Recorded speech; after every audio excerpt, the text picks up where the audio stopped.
नमस्कार सभी को। आज हम पढ़ने जा रहे हैं कक्षा 7 का पंचम पाठ है पंडिता रमाबाई। समाज में ऐसी कई स्त्रियां हुई हैं जिन्होंने अन्य स्त्रियों के शिक्षा के लिए, उनकी उन्नति के लिए अपना योगदान दिया है। वो समाज सुधारक में उन्होंने अपना विशेष भूमिका निभाई है।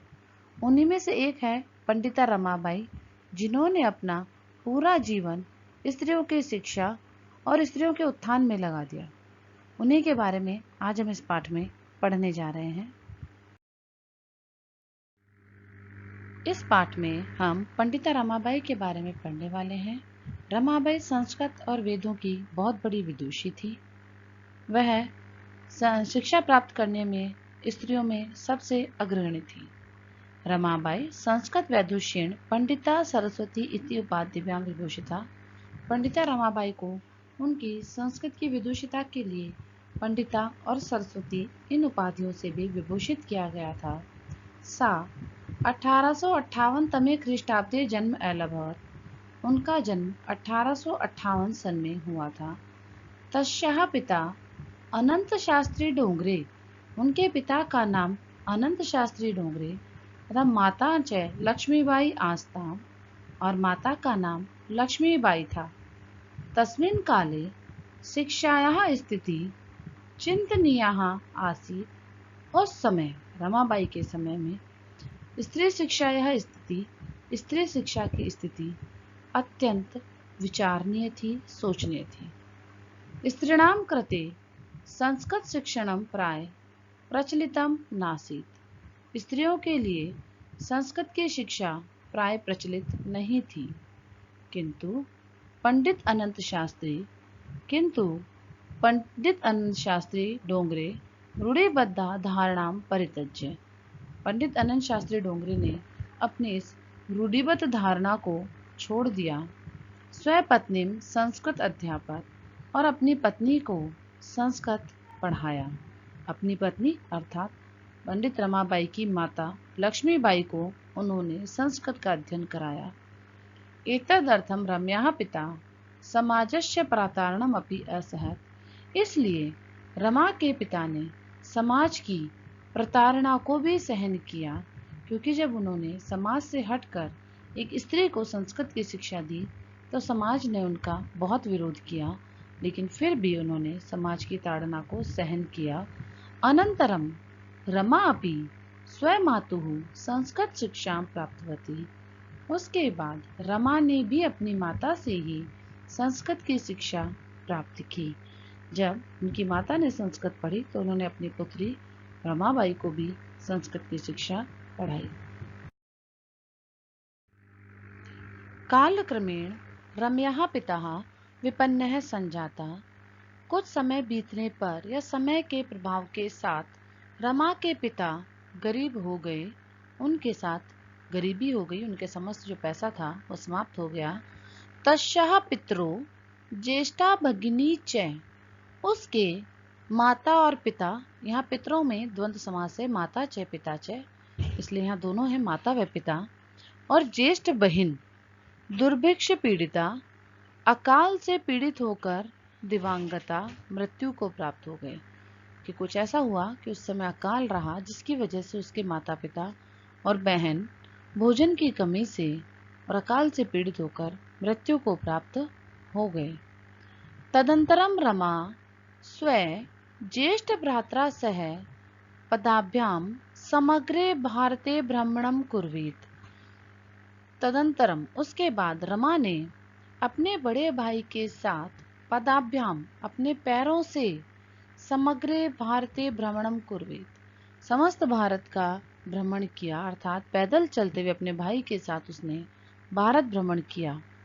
कोलकाताम प्राप्ता और घूमते हुए वह कोलकाता में पहुँचे।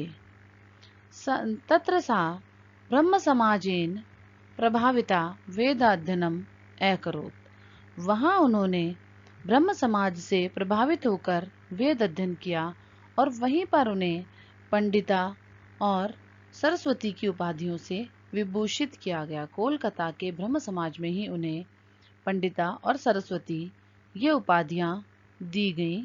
वहाँ उन्होंने अनेक प्रकार के वेदों का भी अध्ययन किया।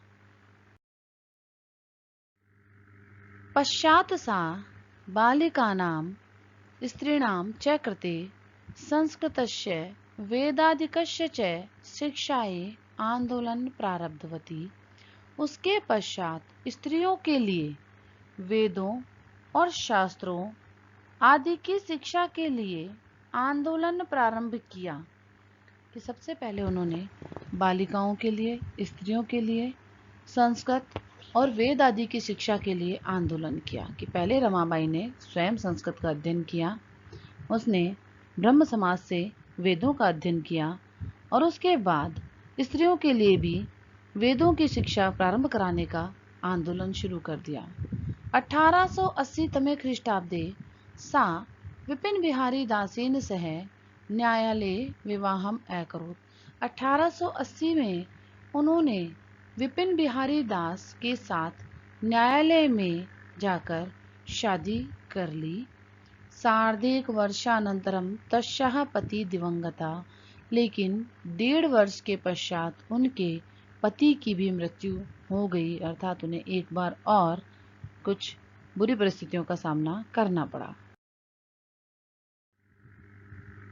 तदंतरम सा पुत्र्या मनोरमा सह महाराष्ट्रम प्रत्यागच्छत।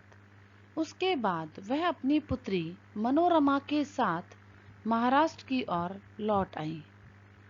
नारीणां समुचित सम्मानाय शिक्षाय च सा स्वकीयं जीवनम अर्पितवती। और नारियों के उचित सम्मान और शिक्षा के लिए ही उन्होंने अपना जीवन अर्पित कर दिया। उसके बाद उन्होंने सिर्फ नारियों की शिक्षा और उनके समस्त सम्मान आदि के लिए ही अपना जीवन अर्पित किया। सर्वकारेण संगठिते उच्च शिक्षा आयोगे रमाबाई नारी शिक्षा विषये स्वमतं प्रस्तुतवती। सर्वकारेण संगठिते अर्थात सरकार के द्वारा संगठित किए हुए उच्च शिक्षा आयोग में रमाबाई ने नारी शिक्षा विषय, नारी शिक्षाओं के विषय में स्वमतं प्रस्तुतवती, अपना मत प्रस्तुत किया, अपनी बात को रखा। सा उच्च शिक्षार्थम इंग्लैंड देशम गतवती। वह ऊंची शिक्षा प्राप्त करने के लिए उसके बाद इंग्लैंड देश की ओर भी गई। तत्र ईसाई धर्मस्य स्त्री विषय के उत्तम विचारे प्रभाविता जाता। और वहां पर वह ईसाई धर्म में स्त्री विषयक जो उत्तम विचार थे उनसे वह प्रभावित हुई। कि जब वह इंग्लैंड गई तो उन्होंने देखा कि वहां की स्त्रियों को शिक्षा आदि का पूर्ण अधिकार है और वहां स्त्रियों को विशेष सम्मान से देखा जाता है, वहां स्त्रियां हर कार्य करने के लिए आजाद है। यह देखते हुए उनके ईसाई धर्म के उस विचार से वो प्रभावित हो गई। इंग्लैंड देशात रमाबाई अमेरिका देशम अगच्छत। इंग्लैंड देश के बाद रमाबाई अमेरिका में भी गई। तत्र सा भारतस्य विधवा स्त्रीणां सहायतार्थम अर्थ संचयम अकरोत्। वहां जाकर उन्होंने भारत की विधवा स्त्रियों की सहायता के लिए धन का संचय किया, अर्थात धन इकट्ठा किया। कि जब वो इंग्लैंड के बाद अमेरिका गई, वहां उन्होंने जो भारत की विधवा स्त्रियां थी उनके लिए धन एकत्रित किया।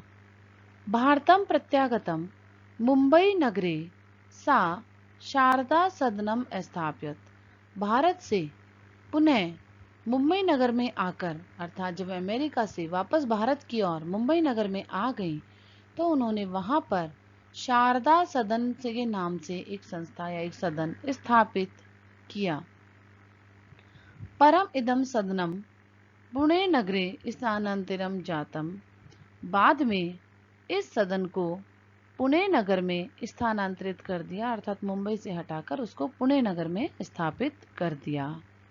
अस्मिन आश्रमे, इस आश्रम में निस्सहाय जो बिल्कुल सहायता से रहित होती हैं ऐसी स्त्रियां निवसंती इसमें रहती थी। तत्र स्त्रय, वहाँ स्त्रियां मुद्रण, टंकन, काष्ठकलादीनां च प्रशिक्षणम अपि लभन्ते। इसमें वहाँ की स्त्रियां वहाँ रहकर मुद्रण अर्थात छपाई, टंकन टाइपिंग, कास्ट आदि की चीज़ों को बनाने की कला का शिक्षण लेती थी, अर्थात वहाँ पर स्त्रियां कुछ ऐसे कार्य करती थी जिससे वो आत्मनिर्भर बन सकें। तदनन्तरं पुणे नगरस्य समीपे केडगांव नाम्नि स्थाने मुक्ति मिशन नाम संस्थानम तया स्थापितम। उसके बाद में पुणे नगर के समीप केडगांव नामक स्थान में उन्होंने मुक्ति मिशन नाम के एक संस्थान की स्थापना की। तत्र अधुना अपि निराश्रिताः स्त्रियः ससम्मानं जीवनं यापयन्ति। वहाँ आज भी निराश्रित स्त्रियां, अर्थात जिनका कोई सहारा नहीं है, ऐसी स्त्रियां सम्मान के साथ में जीवन व्यतीत करती हैं। 1922 तमे ख्रीष्टाब्दे रमाबाई महोदयाः निधनम् अभवत्। 1922 सन में रमाबाई महोदय का निधन हो गया। किंतु स्त्री शिक्षायां समाज सेवायां च तस्यां कार्यम् अविस्मरणीयम् अस्ति।